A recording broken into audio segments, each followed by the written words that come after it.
A1 TV news ವೀಕ್ಷಕರಿಗೆ ಸ್ವಾಗತ. K H ಮುನಿಯಪ್ಪಗೆ ಮುಖ್ಯಮಂತ್ರಿ ಸ್ಥಾನ ನೀಡಲು ಮಾದರ ಮಹಾಸಭಾ ಆಗ್ರಹ. ಕೋಲಾರ ಲೋಕಸಭಾ ಕ್ಷೇತ್ರದಲ್ಲಿ ಸತತ 7 ಬಾರಿ ಸಂಸದರಾಗಿ, ಕೇಂದ್ರದ ಸಚಿವರಾಗಿ ಮತ್ತು ರಾಜ್ಯದಲ್ಲಿ ಆಹಾರ ಸಚಿವರಾಗಿ ಉತ್ತಮವಾಗಿ ಸೇವೆ ಸಲ್ಲಿಸಿರುವ ಮಾದರ ಮಹಾಸಭಾ ರಾಜ್ಯಾಧ್ಯಕ್ಷ ಡಾಕ್ಟರ್ ಕೆಎಚ್ ಮುನಿಯಪ್ಪ ಅವರಿಗೆ ನೂತನವಾಗಿ ರಚನೆಯಾಗಲಿರುವ ಸಚಿವ ಸಂಪುಟದಲ್ಲಿ ಉಪಮುಖ್ಯಮಂತ್ರಿ ಸ್ಥಾನ ನೀಡಬೇಕೆಂದು ಮಾದರ ಮಹಾಸಭಾ ತಾಲೂಕು ಘಟಕ ಆಗ್ರಹಿಸಿದೆ. ಶಿಡ್ಲಘಟ್ಟ ನಗರದ ಪ್ರವಾಸಿ ಮಂದಿರದಲ್ಲಿ ಮಾದರ ಮಹಾಸಭಾ ಅಧ್ಯಕ್ಷ ಸೊಗಟೂರು ದೇವರಾಜ್, ಜಿಲ್ಲಾಧ್ಯಕ್ಷ ಕೃಷ್ಣ, ಕೆಪಿಸಿಸಿ ಎಸ್ಸಿ ವಿಭಾಗದ ಸಂಚಾಲಕ ಗುಡಿಹಳ್ಳಿ ನಾರಾಯಣಸ್ವಾಮಿ, ಯುವ ಕಾಂಗ್ರೆಸ್ ಮುಖಂಡ ನರಸಿಂಹ, ಹಿರಿಯ ಮುಖಂಡ ಗಂಗನಹಳ್ಳಿ ರಾಮಣ್ಣ, ಭಕ್ತರಹಳ್ಳಿ ವಿಶ್ವನಾಥ್ ಇನ್ನಿತರರು ಜಂಟಿ ಸುದ್ದಿಗೋಷ್ಠಿ ನಡೆಸಿ, ದೇಶಕ್ಕೆ ಸ್ವಾತಂತ್ರ್ಯ ಬಂದ ನಂತರ ಮಾದಿಗ ಸಮಾಜದವರಿಗೆ ಯಾವುದೇ ರೀತಿ ಉನ್ನತ ಸ್ಥಾನವನ್ನ ದೊರೆತಿಲ್ಲ. ಕರ್ನಾಟಕ ಮಾತ್ರವಲ್ಲದೆ ದೇಶದಲ್ಲಿ ಶೋಷಿತರ ಪರವಾಗಿ ಎಲ್ಲಾ ಜಾತಿಯ ಜನಾಂಗದವರಿಗೆ ಸಂವಿಧಾನಾತ್ಮಕವಾಗಿ ದೊರೆಯಬೇಕಾದ ಸೌಲಭ್ಯಗಳನ್ನು ಕಲ್ಪಿಸಲು ಪ್ರಾಮಾಣಿಕ ಪ್ರಯತ್ನ ಮಾಡುತ್ತಿರುವ ಅನುಭವಿ ರಾಜಕಾರಣಿ, ಕಾಂಗ್ರೆಸ್ ಪಕ್ಷದ ಹಿರಿಯ ಮುಖಂಡ ಡಾಕ್ಟರ್ ಕೆಎಚ್ ಮುನಿಯಪ್ಪ ಅವರಿಗೆ ನೂತನ ಸಚಿವ ಸಂಪುಟದಲ್ಲಿ ಉಪಮುಖ್ಯಮಂತ್ರಿ ಸ್ಥಾನವನ್ನ ನೀಡಬೇಕು. ಇಲ್ಲದಿದ್ದಲ್ಲಿ ಪಕ್ಷದಲ್ಲಿ ಮಾದಿಗ ಸಮಾಜ ಕಠಿಣ ನಿರ್ಧಾರವನ್ನ ತೆಗೆದುಕೊಳ್ಳಬೇಕಾಗುತ್ತದೆ ಎಂದು ಎಚ್ಚರಿಸಿದರು.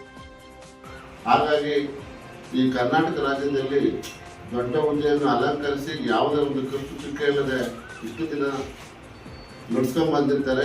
ಅದೇ ರೀತಿಯಾಗಿ ನಮ್ಮ ಹೆಚ್ಚಿನ ಜನಸಂಖ್ಯೆ ಇರುವಂತಹ ಈ ನಮ್ಮ ಜನಾಂಗಕ್ಕೆ ಹಿರಿಯರಾಗಿರೋದ್ರಿಂದ ಅವರಿಗೆ ಈ ಸಂಪುಟ ಸಭೆಯಲ್ಲಿ ಉಪಮುಖ್ಯಮಂತ್ರಿ ಸ್ಥಾನ ನೀಡಬೇಕೆಂದು ನಮ್ಮ ಎಲ್ಲರ ಪರವಾಗಿ ನಾವು ಒತ್ತಾಯ ಮಾಡ್ತಾ ಇದ್ವಿ.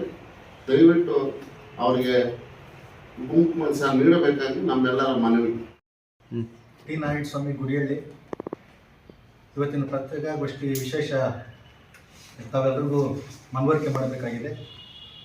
ರಾಜ್ಯದ ಹಿರಿಯ ರಾಜಕಾರಣಿಗಳು, ಕೇಂದ್ರದ ಮಾಜಿ ಸಚಿವರು, 7 ಬಾರಿ ಸಂಸತ್ ಸದಸ್ಯರಾಗಿ ಸೇವೆ ಸಲ್ಲಿಸಿರ್ತಕ್ಕಂಥ ಮಾನ್ಯ ಶ್ರೀ ಕೆಎಚ್ ಮುನಿಯಪ್ಪನವರು ಕರ್ನಾಟಕ ರಾಜ್ಯದಲ್ಲೂ ಕೂಡ ಆಹಾರ ಮತ್ತು ನಾಗರಿಕ ಪೂರೈಕೆ ಸಚಿವರಾಗಿ ಅತ್ಯುತ್ತಮ ಕೆಲಸವನ್ನು ಮಾಡಿ ಈ ರಾಜ್ಯದಲ್ಲಿ ಉನ್ನತ ನಾಯಕರಾಗಿ ಕೆಲಸ ಮಾಡಿದ್ದಾರೆ.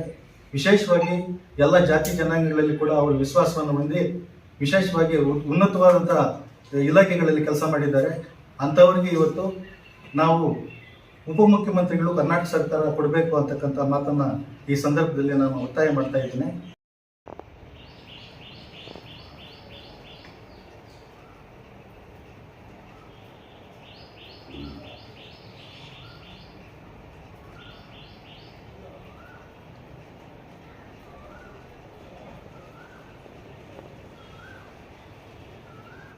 ಟೌನ್ ಸಿದ್ಧಾರ್ಥ ಶಿಡ್ಲಘಟ್ಟ. ಹಾಗಾದರೆ ಇವತ್ತು ಸೇರಿರೋ ವಿಚಾರ ಏನಂದರೆ, ನಮ್ಮ ಕೆಎಚ್ ಮುನಿಯಪ್ಪ ಸಾಹೇಬರಿಗೆ ಅವರು ಉಪಮುಖ್ಯಮಂತ್ರಿ ಸ್ಥಾನವನ್ನು ಕೊಡಬೇಕಂತೇಳಿ ನಾವೆಲ್ಲರೂ ವಿನಂತಿ ಮಾಡ್ತಾ ಇದ್ದೀವಿ. ಕೇಂದ್ರದಲ್ಲಿ ಕೆಲಸ ಮಾಡಿದ್ರೆ ಮತ್ತು ರಾಜ್ಯದಲ್ಲಿ ಕೆಲಸ ಮಾಡೋದ್ರೆ ಅವರು ಹುಟ್ಟಿದ್ದು ಏನಿದ್ರು ಅದು ಸರಿ ಮಾಡೋದ್ರೆ ಇವಾಗ ಅವ್ರು ಕೊಡಬೇಕಂತೇಳಿ ಎಲ್ಲ ವಿನಂತಿ ಮಾಡ್ತೀವಿ. ಮತ್ತು 2028ಗೆ ಮತ್ತೆ ಕಾಂಗ್ರೆಸ್ ಬರಬೇಕಂತೇಳಿ ನಾವು ವಿನಂತಿ ಮಾಡ್ತಾಯಿದ್ವಿ. ಎಡಗೆ ಸಮಾಜಕ್ಕೆ ಕೊಡಿಲ್ಲ ಅಂದರೆ ಮತ್ತೆ ಕಾಂಗ್ರೆಸ್ ಪಾರ್ಟಿ ಬರೋದು ಕಷ್ಟ ಇದೆ. ನಾವೆಲ್ಲ ವಿಚಾರ ಮಾಡ್ತಾಯಿದ್ವಿ. ಅವ್ರದ್ದು ಉಪಮುಖ್ಯಮಂತ್ರಿ ಕೊಡಬೇಕಂತ ವಿನಂತಿ ಮಾಡ್ತಾಯಿದ್ವಿ. ದೇವರಾಜ್, ತಾಲೂಕು ಮಾದಾರ ಮಹಾಸಭಾ ಅಧ್ಯಕ್ಷರು. ಈ ದಿನ ಕರ್ನಾಟಕ ಸರ್ಕಾರ ಹೊಸದಾಗಿ ಮುಖ್ಯಮಂತ್ರಿಯನ್ನು ನೇಮಕ ಮಾಡ್ತಾ ಇದ್ದಾರೆ. ಆ ವಿಚಾರವಾಗಿ ನಮ್ಮ ಜನಾಂಗದ ಹಿರಿಯ ನಾಯಕರು ಮಾದಾರ ಮಹಾಸಭಾದ ಅಧ್ಯಕ್ಷರಾಗಿ ನಮ್ಮ ಜನಾಂಗಕ್ಕೆ ರಾಜ್ಯದ ಅಧ್ಯಕ್ಷರಾಗಿರುವಂಥ ಕೆಎಚ್ ಮುನಿಯಪ್ಪನವರಿಗೆ ಉಪಮುಖ್ಯಮಂತ್ರಿ ಸ್ಥಾನ ಕೊಡಬೇಕೆಂದು ಇಡೀ ರಾಜ್ಯದ ಮಾದಾರ ಮಹಾಸಭಾದ ಎಲ್ಲ ಮುಖಂಡರು ಎಲ್ಲ ಒತ್ತಾಯ ಮಾಡಿ ತಿಳಿಸ್ತಾ ಇದ್ದೀವಿ. ಅವರು ಹಿರಿಯ ರಾಜಕಾರಣಿಗಳು ಹಾಗೂ ಕೇಂದ್ರದಲ್ಲಿ 7 ಬಾರಿ ಸತತವಾಗಿ ಗೆದ್ದು ಎಲ್ಲರ ಮನದಲ್ಲಿ ನಿಂತಂಥ ಕೆಲಸಗಳನ್ನು ಮಾಡಿರ್ತಾರೆ. ಹಾಗಾಗಿ ಈ ಕರ್ನಾಟಕ ರಾಜ್ಯದಲ್ಲಿ ದೊಡ್ಡ ಹುದ್ದೆಯನ್ನು ಅಲಂಕರಿಸಿ ಯಾವುದೇ ಒಂದು ಖರ್ಚು ಚುಕ್ಕೆ ಇಲ್ಲದೆ ಇಷ್ಟು ದಿನ ನಡೆಸ್ಕೊಂಡು ಬಂದಿರ್ತಾರೆ. ಅದೇ ರೀತಿಯಾಗಿ ನಮ್ಮ ಹೆಚ್ಚಿನ ಜನಸಂಖ್ಯೆ ಇರುವಂಥ ಈ ನಮ್ಮ ಜನಾಂಗಕ್ಕೆ ಹಿರಿಯರಾಗಿರೋದ್ರಿಂದ ಅವರಿಗೆ ಈ ಸಂಪುಟ ಸಭೆಯಲ್ಲಿ ಉಪಮುಖ್ಯಮಂತ್ರಿ ಸ್ಥಾನ ನೀಡಬೇಕೆಂದು ನಮ್ಮ ಎಲ್ಲರ ಪರವಾಗಿ ನಾವು ಒತ್ತಾಯ ಮಾಡ್ತಾ ಇದ್ವಿ. ದಯವಿಟ್ಟು ಅವರಿಗೆ ಉಪಮುಖ್ಯಮಂತ್ರಿ ಸ್ಥಾನ ನೀಡಬೇಕಾಗಿ ನಮ್ಮೆಲ್ಲರ ಮನವಿ. ವಿಧಾನಸಭಾ ಕ್ಷೇತ್ರ ಈ ದಿನ ಏನಪ್ಪ ಅಂದರೆ ನಮ್ಮ ಮಾದಿಗ ಸಮಾಜದ ಹಿರಿಯ ಮುಖಂಡರು ಮಾದಾರ ಮಹಾಸಭಾದ ರಾಜ್ಯಾಧ್ಯಕ್ಷರಾದಂಥ ಕೆ ಎಚ್ ಮುನಿಯಪ್ಪನವ್ರಿಗೆ ಯಾಕೆ ಉಪಮುಖ್ಯಮಂತ್ರಿ ಸ್ಥಾನ ನೀಡಬೇಕಂದ್ರೆ ಈ ರಾಜ್ಯದಲ್ಲಿ SC ಜಾತಿಗಳು ಹಲವಾರು ಇದ್ದಾವೆ. ಅದರಲ್ಲಿ ಮಾದಿಗ ಜಾತಿಗೆ ಇದುವರೆಗೂ ನಮ್ಮ ಕಾಂಗ್ರೆಸ್ ಸರ್ಕಾರದಲ್ಲಿ ಇದುವರೆಗೂ 50 ರಿಂದ 60 ಲಕ್ಷ ಈ ಜನಸಂಖ್ಯೆ ಈ ರಾಜ್ಯದಲ್ಲಿ ಇದುವರೆಗೂ ಉಪಮುಖ್ಯಮಂತ್ರಿ ಆಗ್ಬೋದು, ಮುಖ್ಯಮಂತ್ರಿ ಸ್ಥಾನ ಕೊಟ್ಟಿಲ್ಲ. ಆದ್ದರಿಂದ ಕೆ ಎಚ್ ಮುನಿಯಪ್ಪನವರು ಕೇಂದ್ರದಲ್ಲಿ 3 ಬಾರಿ ಕ್ಯಾಬಿನೆಟ್ ಮಂತ್ರಿಯಾಗಿ 7 ಬಾರಿ ಸಂಸದರಾಗಿ ಮತ್ತು ಈ ರಾಜ್ಯದಲ್ಲಿ ಆಹಾರ ನಾಗರಿಕ ಸರಬರಾಜು ಸಚಿವರಾಗಿ ಕಾರ್ಯನಿರ್ವಹಿಸ್ತಾ ಇದ್ದಾರೆ. ಅದರಿಂದ ಈ ಮಾದಿಗ ಸಮಾಜ ಇಡೀ ರಾಜ್ಯಾದ್ಯಂತ ತುಂಬ ನೋವಿನಿಂದ ಹೇಳ್ತಾ ಇದ್ದೀವಿ. ಯಾಕಂದರೆ ಅವರಿಗೆ ನಮ್ಮ ಸಮಾಜಕ್ಕೆ ಇದುವರೆಗೂ ಏನು ಈ ಕಾಂಗ್ರೆಸ್ ಸರ್ಕಾರದಲ್ಲಿ ಉನ್ನತವಾದಂಥ ಸ್ಥಾನ ಕೊಟ್ಟಿಲ್ಲ. ಆದ್ದರಿಂದ ದಯವಿಟ್ಟು ಏನು ಈಗ ನೂತನವಾಗಿ ಸರ್ಕಾರ ರಚನೆ ಆಗ್ತಾ ಇದೆ, ಸನ್ಮಾನ್ಯ DK ಶಿವಕುಮಾರ್ ಅವರ ಒಂದು ಸಮ್ಮುಖದಲ್ಲಿ ಆ ಸರ್ಕಾರದಲ್ಲಿ ದಯವಿಟ್ಟು ಈ ಮಾದಿಗ ಸಮಾಜಕ್ಕೆ ಈ ಕಾಂಗ್ರೆಸ್ ಸರ್ಕಾರ ಅನ್ಯಾಯ ಮಾಡದೆ ಈ ಒಂದು ನಮ್ಮ ಮುಖಂಡರಾದಂಥ ಕೆ ಎಚ್ ಮುನಿಯಪ್ಪನವರಿಗೆ ಅವರಿಗೆ ಒಂದು ಮುಖ್ಯಮಂತ್ರಿ ಈಗ ಕೊಡೋಕ್ಕಾಗದಿದ್ದರೂ ಸಹ ಉಪಮುಖ್ಯಮಂತ್ರಿ ಕೊಡೋದಕ್ಕೆ 4 ಜನಕ್ಕೆ ಕೊಡೋದಕ್ಕೆ ಈಗ ಆಲ್ರೆಡಿ CLP ಮೀಟಿಂಗಲ್ಲಿ ಆಗಿದೆ. ಆದ್ದರಿಂದ ಮಲ್ಲಿಕಾರ್ಜುನ ಖರ್ಗೆ ಸಾಹೇಬರಾಗ್ಬೋದು, ಪ್ರಿಯಾಂಕಾ ಖರ್ಗೆ ಸಾಹೇಬರಾಗ್ಬೋದು, ಮತ್ತೆ ರಾಹುಲ್ ಗಾಂಧಿ ಸಾಹೇಬರಾಗ್ಬೋದು, ಮತ್ತೆ ರಾಜ್ಯ ವಿವಿಧ ಎಲ್ಲಾ ಮುಖಂಡರಲ್ಲಿ ಮಾಡ್ತಾ ಇದ್ವಿ. ದಯವಿಟ್ಟು ಈ ಬಾರಿ ನಮ್ಮ ಉಪಮುಖ್ಯಮಂತ್ರಿ ಸ್ಥಾನವನ್ನು ಸನ್ಮಾನ್ಯ ಕೆ ಎಚ್ ಮುನಿಯಪ್ಪನವರು ಹಿರಿಯರು, ಅವರಿಗೆ ತುಂಬ ಅನುಭವ ಇದೆ. ಎಲ್ಲ ಸರ್ವ ಜನಾಂಗದ ಶಾಂತಿಯ ತೋಟ, ಎಲ್ಲ ಜನಾಂಗವನ್ನು ಒಳಗೊಂಡು ಉತ್ತಮವಾದಂಥ ಸರ್ಕಾರದಲ್ಲಿ ಈ ಸರ್ಕಾರ ಬರೋದಕ್ಕೆ ತುಂಬ ಪ್ರಮುಖ ಕಾರಣವೂ ಸಹ ಇದೆ. ಅದರಿಂದ ಅವರಿಗೆ ಈ ಒಂದು ಮಾದಾರ ಮಹಾಸಭಾದ ವತಿಯಿಂದ ತುಂಬ ಒತ್ತಾಯ ಮಾಡ್ತಾ ಇದ್ದೀವಿ. ಶಿಡ್ಲಘಟ್ಟ ವಿಧಾನಸಭಾ ಕ್ಷೇತ್ರ ಮಾದಾರ ಮಹಾಸಭಾ ವತಿಯಿಂದ ದಯವಿಟ್ಟು ನೀವು ಈ ಒಂದು ಮಾದಿಗ ಸಮಾಜಕ್ಕೆ ಉಪಮುಖ್ಯಮಂತ್ರಿ ಸ್ಥಾನವನ್ನು ನೀಡಲೇಬೇಕಂತ ಒಂದು ಶಿಡ್ಲಘಟ್ಟ ವಿಧಾನಸಭಾ ಕ್ಷೇತ್ರದ ಮಾದಾರ ಮಹಾಸಭೆಯಿಂದ ಹಕ್ಕೊತ್ತಾಯವನ್ನು ಮಾಡ್ತಾ ಇದ್ದೀವಿ. ಕರ್ನಾಟಕ ರಾಜ್ಯದಲ್ಲಿ ನಮಗೆ ಉತ್ತಮವಾಗಿರ್ತಕ್ಕಂಥ ಆಡಳಿತವನ್ನು ನೀಡಿರ್ತಕ್ಕಂಥ ನಿರ್ಗಮಿತ ಮುಖ್ಯಮಂತ್ರಿಗಳು ಶ್ರೀ ಸಿದ್ದರಾಮಯ್ಯ ಸಾಹೇಬರಿಗೆ ವಿದಾಯದ ಶುಭಾಶಯಗಳನ್ನು ಹೇಳ್ತಾ, ಆತ್ಮೀಯ ಮಿತ್ರರೇ, ಕಳೆದ 1 ವಾರದಿಂದ ನಡೆದಿರ್ತಕ್ಕಂಥ ಎಲ್ಲ ವಿದ್ಯಮಾನಗಳನ್ನು ಕೂಡ ತಾವು ಗಮನಿಸ್ತಾ ಇದ್ದೀವಿ. ಭಾರತ ದೇಶದಲ್ಲಿ ಸ್ವತಂತ್ರ ನಂತರ ಅಂದರೆ ಸುಮಾರು 75 ವರ್ಷಗಳು ಕಳೆದರೂ ಕೂಡ ನಮ್ಮ ಸಮಾಜದ ಯಾವುದೇ ವ್ಯಕ್ತಿಗೆ ನಮ್ಮ ಕಾಂಗ್ರೆಸ್ ಪಕ್ಷದಲ್ಲಿ ಇದುವರೆಗೂ ಕೂಡ ಮುಖ್ಯಮಂತ್ರಿಯನ್ನಾಗಲಿ ಉಪಮುಖ್ಯಮಂತ್ರಿಯಾಗಿ ಮಾಡಲಿಲ್ಲ. ಸಾಕಷ್ಟು ಅವಕಾಶಗಳು ಕೂಡ ಬಂದಿತ್ತು. ಆದರೂ ಕೂಡ ಇವತ್ತು ನಾಳೆ ಮತ್ತು ನಿರಂತರವಾಗಿರ್ತಕ್ಕಂಥ ಕೆಲವೊಂದು ಧೋರಣೆ ನೀತಿನ ಅನುಸರಿಸಿರ್ಬೋದು, ಪಾರ್ಟಿಯ ಹೈಕಮಾಂಡ್ ಸಿದ್ಧಾಂತ ಆಗಿರ್ಬೋದು, ನಮ್ಮ ಪಾರ್ಟಿ ಮೇಲೆ ಇರ್ತಕ್ಕಂಥ ಟ್ರಸ್ಟ್ ಇರ್ಬೋದು, ಬಿಲೀವ್ನೆಸ್ ಇರ್ಬೋದು, ಅವ್ರು ನಮಗೆ ನಮಗಿರ್ತಕ್ಕಂಥ ಗೌರವ ಆಗಿರ್ಬೋದು, ಈ ಎಲ್ಲ ಗೌರವ ಆಧಾರಕ್ಕೆ ಸಂಬಂಧಪಟ್ಟಂತೆ ಶ್ರೀಮಾನ್ ಕೆ ಎಚ್ ಮುನಿಯಪ್ಪನ ಸುಮಾರು 30-40 ವರ್ಷಗಳ ಕಾಲ ಸಂಸತ್ ಸದಸ್ಯರಾಗಿ ಸೇವೆಯನ್ನು ಸಲ್ಲಿರ್ತಕ್ಕಂಥ ನಿಮಗೆಲ್ಲ ಗೊತ್ತಿರ್ತಕ್ಕಂಥ ವಿಚಾರ. ಕಳೆದ ಸಮ್ಮಿಶ್ರ ಸರ್ಕಾರದಲ್ಲೂ ಕೂಡ BJP ಸರ್ಕಾರ ಆಳ್ವಿಕೆಯನ್ನು ಮಾಡಿತ್ತು. ಆ ಸಂದರ್ಭದಲ್ಲಿ ನಮ್ಮ ಮಾದಿಗ ಸಮುದಾಯದ ಹಿರಿಯರಾಗಿರ್ತಕ್ಕಂಥ ಗೋವಿಂದ ಕಾರಜೋಳ ಅವರನ್ನು ಉಪಮುಖ್ಯಮಂತ್ರಿಯಾಗಿ BJP ಸರ್ಕಾರ ನೇಮಕ ಮಾಡಿತ್ತು. ಹಾಗೆಯೇ ಕಾಂಗ್ರೆಸ್ ಪಕ್ಷದಲ್ಲೂ ಕೂಡ ನಮ್ಮ ಸೋದರ ಸಮಾಜದ ಹಿರಿಯರು ಡಾಕ್ಟರ್ G. ಪರಮೇಶ್ವರ್ ಅವರನ್ನು ಕೂಡ ಉಪಮುಖ್ಯಮಂತ್ರಿಯಾಗಿ ಕಾಂಗ್ರೆಸ್ ಸರ್ಕಾರದವರು ಮಾಡಿತ್ತು. ಹಾಗಾಗಿ ನಮ್ಮ ರಾಜ್ಯದಲ್ಲಿ ಸುಮಾರು 101 ಪರಿಶಿಷ್ಟ ಜಾತಿಗಳಲ್ಲಿ ನಮ್ಮ ಮಾದಿಗ ಸಮುದಾಯ ಸುಮಾರು approximate polling population near 35 lakhs ಇದೆ. ಕಳೆದ ಈ ನಾಗಮೋಹನ್ ದಾಸ್ ಸಮಿತಿ ವರದಿ ಮಾಡಿತ್ತು. ಅದರಲ್ಲೂ ಕೂಡ 35 ಲಕ್ಷಕ್ಕೂ ಕಡಿಮೆ ಇಲ್ಲದಾಗಿ ನಾವು ಮತ ಚಲಾವಣೆ ಮಾಡ್ತಕ್ಕಂಥ ಸಂಖ್ಯೆ ನಾವಿದ್ದೀವಿ. ಹಾಗಾಗಿ ನಮ್ಮ ಒತ್ತಾಯ, ಕರ್ನಾಟಕ ರಾಜ್ಯದಲ್ಲಿ ಕೆ ಎಚ್ ಮುನಿಯಪ್ಪನವರು 2019 MP ಚುನಾವಣೆಯಲ್ಲಿ ಸೋತ ನಂತರ ಅವರಿಗೆ ಕರ್ನಾಟಕ ರಾಜ್ಯಕ್ಕೆ ಬರಬೇಕಂತ ಯಾವುದೇ ರೀತಿಯಿಂದ ಅಪೇಕ್ಷೆ ಇದ್ದಿಲ್ಲ. ಕರ್ನಾಟಕ ರಾಜ್ಯದಲ್ಲಿ ಏನಾದರೂ ಕಾಂಗ್ರೆಸ್ ಸರ್ಕಾರ ಬರಬೇಕು, ಮುಂದಿನ ದಿನಗಳಲ್ಲಿ ಕಾಂಗ್ರೆಸ್ ಸರ್ಕಾರ ಇಲ್ಲಿ ಸ್ಥಾಪನೆ ಮಾಡಬೇಕು ಅಂತಕ್ಕಂಥ ಉದ್ದೇಶ ನಮ್ಮ ರಾಷ್ಟ್ರೀಯ ನಾಯಕರಿರ್ತಕ್ಕಂಥ ರಾಹುಲ್ ಗಾಂಧಿ ಮತ್ತು ನಮ್ಮ ರಾಜ್ಯದ ಉಸ್ತುವಾರಿಗಳಾಗಿರ್ತಕ್ಕಂಥ ಸುರ್ಜೇವಾಲಾ ಅವರು ಕೆ ಎಚ್ ಮುನಿಯಪ್ಪನವರಿಗೆ ಕರೆದು, ಮಿಸ್ಟರ್ ಕೆ ಎಚ್ ಮುನಿಯಪ್ಪಾಜಿ, you need your active politician, your participation in Karnataka segment ಒಂದು ಡೈರೆಕ್ಷನ್ ಕೊಟ್ಟಾಗ ಕೆ ಎಚ್ ಮುನಿಯಪ್ಪನವರು ಕಾಂಗ್ರೆಸ್ ಪಕ್ಷದ ಶಿಸ್ತಿನ ಸಿಪಾಯಿ, ಅವರಿಗೆ ಸಿಗ್ತಕ್ಕಂಥ ಎಲ್ಲ ಅವಕಾಶಗಳಲ್ಲೂ ಕೂಡ ಸರ್ವ ಜನಾಂಗದ ಶಾಂತಿಯ ತೋಟ, ಇತರೆ ಸಮುದಾಯಗಳಿಗೂ ಕೂಡ ಪ್ರೀತಿ ವಿಶ್ವಾಸ ಬಾತರದ ಜೊತೆಗೆ ಕೆಲಸ ಮಾಡಿರ್ತಕ್ಕಂಥ ನಿಮಗೆಲ್ಲ ಗೊತ್ತಿರ್ತಕ್ಕಂಥ ವಿಚಾರ. ಹಾಗಾಗಿ ಸುರ್ಜೇವಾಲ ಆದೇಶದ ಮೇರೆಗೆ ನಮ್ಮ ದೇವನಹಳ್ಳಿಯಲ್ಲಿ ಏನು ಮೀಸಲು ಕ್ಷೇತ್ರ ಇದೆ, ಆ ಮೀಸಲು ಕ್ಷೇತ್ರದಲ್ಲಿ 15 ದಿನದಲ್ಲಿ ಕ್ಯಾಂಪೇನ್ ಮಾಡಿ ಚುನಾವಣೆಯಲ್ಲಿ ಗೆದ್ದು ಬರ್ತಾರೆ. ಹಾಗೆಯೇ KH ಮುನಿಯಪ್ಪರವರು ಕರ್ನಾಟಕ ರಾಜ್ಯದಲ್ಲಿ ಕಂಟೆಸ್ಟ್ ಮಾಡಿದಾಗ ನಮ್ಮ ಸಮುದಾಯದ ನಿರೀಕ್ಷೆ ಬಹಳಷ್ಟಿತ್ತು.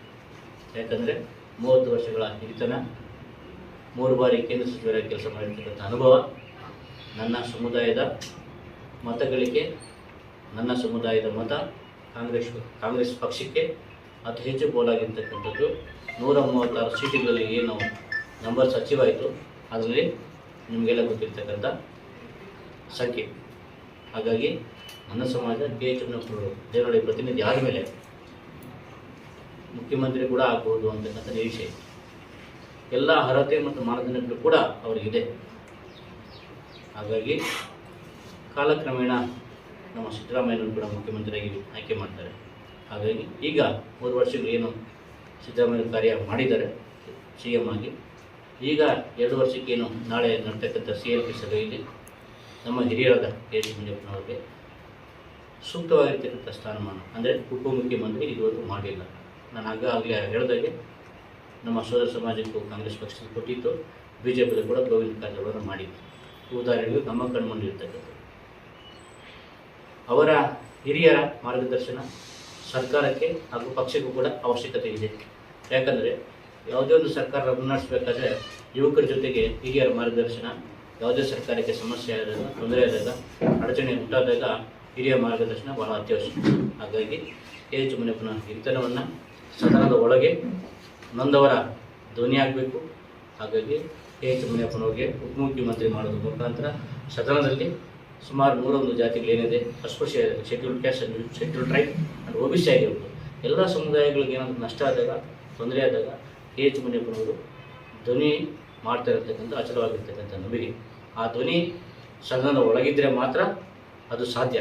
ಹಾಗಾಗಿ ನಮ್ಮೆಲ್ಲರ ಅಪೇಕ್ಷೆ, ನಮ್ಮೆಲ್ಲರ ಬೇಡಿಕೆ, ನಮ್ಮ ಸಮುದಾಯದ ಆಗ್ರಹವೂ ಕೂಡ ನಮ್ಮ KH ಮುನಿಯಪ್ಪನ ಸದನದ ಒಳಗೆ ಉಪಮುಖ್ಯಮಂತ್ರಿಗಳನ್ನು ಮಾಡಿ ಮುಂದಿನ ದಿನಗಳಲ್ಲೂ ಕೂಡ 2028 ಕೂಡ ಕಾಂಗ್ರೆಸ್ ಸರ್ಕಾರ ಅಧಿಕಾರಕ್ಕೆ ಬರಬೇಕಾದ್ರೆ KH ಮುನಿಯಪ್ಪನವರ ಸೇವೆ ಸರ್ಕಾರಕ್ಕೆ ಹಾಗೂ ಪಕ್ಷಕ್ಕೆ ಬಹಳ ಮುಖ್ಯವಾಗಿರ್ತಕ್ಕಂಥದ್ದು. ಈ ಸಂದರ್ಭದಲ್ಲಿ ಹೇಳ್ತಾ ಮುನಿಯಪ್ಪನವ್ರನ್ನ ಬಹಳ ಸೂಕ್ತವಾಗಿರ್ತಕ್ಕಂಥ ಸ್ಥಾನಮಾನಗಳನ್ನು ಕೊಟ್ಟು ಅಂದರೆ ಉಪಮುಖ್ಯಮಂತ್ರಿಯಾಗಿ ಮಾಡಿ ಅವರಿಗೆ ಸೇವೆ ಮಾಡಲಿಕ್ಕೆ ಅವಕಾಶ ಮಾಡಿಕೊಡ್ಬೇಕಂತೇಳಿ ಈ ಸಂದರ್ಭದಲ್ಲಿ ನಮ್ಮ ಚಿಕ್ಕಬಳ್ಳಾಪುರ ಜಿಲ್ಲಾ ಮತದಾರ ಸಮಿತಿಯ ಅಧ್ಯಕ್ಷನಾಗಿ ಕರ್ನಾಟಕದಲ್ಲಿ ಹಾಗೆಯೇ ಚಿಕ್ಕಬಳ್ಳಾಪುರ ಜಿಲ್ಲಾ ಕಾಂಗ್ರೆಸ್ ಪಾರ್ಟಿಯ ಉಪಾಧ್ಯಕ್ಷನಾಗಿ ಕೂಡ ಈ ಸಂದರ್ಭದಲ್ಲಿ ನಿಮ್ಮ ಈ ಪತ್ರಿಕಾಗೋಷ್ಠಿಯ ಮುಖಾಂತರ ನಾನು ಆಗ್ರಹವನ್ನು ಮಾಡಲಿಕ್ಕೆ ಬಯಸ್ತೇನೆ. ಇಡೀ ರಾಜ್ಯದಲ್ಲಿ ಸಂಪುಟ ವಿಸ್ತರಣೆ ಆಗ್ತಾ ಇದೆ, ಸರ್ಕಾರ ಬದಲಾವಣೆ ಆಗ್ತಾ ಇದೆ. ಅದರಲ್ಲಿ ವಿಶೇಷವಾಗಿ ನಮ್ಮ ಸಮುದಾಯದ ಸರ್ಕಾರದಲ್ಲಿ ಇರುವಂತಹ ಇಡೀ ದೇಶ ಕಂಡಂತಹ ಸರ್ವೋಚ್ಚ ಒಬ್ಬ ವ್ಯಕ್ತಿ ಯಾರು ಇದ್ದಾರೆ ಅಂತಂದರೆ ನಮ್ಮ KH ಮುನಿಯಪ್ಪನವರು. ಈ ಸಮುದಾಯದಲ್ಲಿ ನಮ್ಮ KH ಮುನಿಯಪ್ಪ ಸಾಹೇಬರು ಸತತವಾಗಿ 7 ಬಾರಿ 30 ವರ್ಷಗಳ ಕಾಲ ಕೇಂದ್ರ ಸರ್ಕಾರದಲ್ಲಿ ಸೇವೆಯನ್ನು ಮಾಡಿ ಪಕ್ಷಕ್ಕೆ, ತದನಂತರ ಕೇಂದ್ರ ಸರ್ಕಾರದ ಹೈಕಮಾಂಡ್ ಆದೇಶದಂತೆ ಮತ್ತು ರಾಜ್ಯ ಸರ್ಕಾರದಲ್ಲೂ ಸಹಿತ ಬೆಂಬಲವನ್ನು ಕೊಟ್ಟು ಸರ್ಕಾರ ನಡೆಸಲಿಕ್ಕೆ ಬೆಂಬಲ ಕೊಟ್ಟಿದ್ದಾರೆ.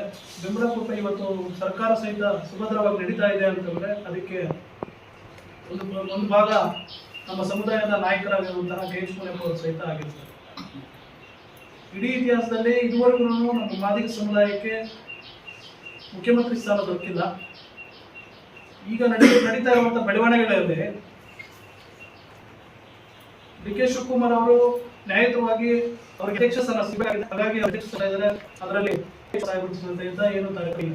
ಯಾಕೆಂದ್ರೆ ಅದಕ್ಕೆ ಯಾರೇ ನಿಷ್ಠಾವಂತರಾಗಿ ಬಿಟ್ಟಿದ್ದಾರೆ ಅಧ್ಯಕ್ಷ ಮುಖ್ಯಮಂತ್ರಿ ಸ್ಥಾನ ಕೊಡಬೇಕು ಅನ್ನೋದು ಕಾಂಗ್ರೆಸ್ನ ಸಿದ್ಧಾಂತವಾಗಿದೆ. ಎಲ್ಲ ಒಂದು ಕಡೆ ಈಗ ಸಮುದಾಯದಲ್ಲಿ ಇದುವರೆಗೂ ಮುಖ್ಯಮಂತ್ರಿ ಸ್ಥಾನ ಕೊಟ್ಟಿಲ್ಲ.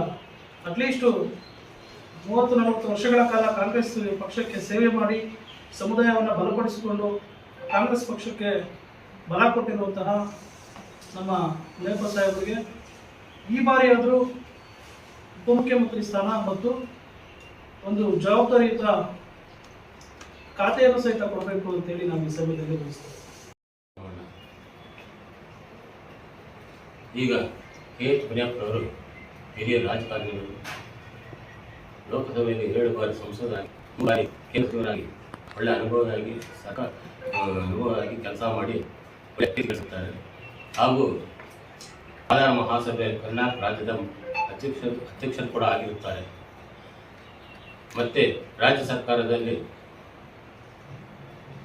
ಆಹಾರ ಮತ್ತು ನಾಗರಿಕ ಸರಬರಾಜು ಮಂತ್ರಿಯಾಗಿ ಕೆಲಸ ಮಾಡಿ ಒಳ್ಳೆಯ ಹೆಸರು ಗಳಿಸಿರುತ್ತಾರೆ.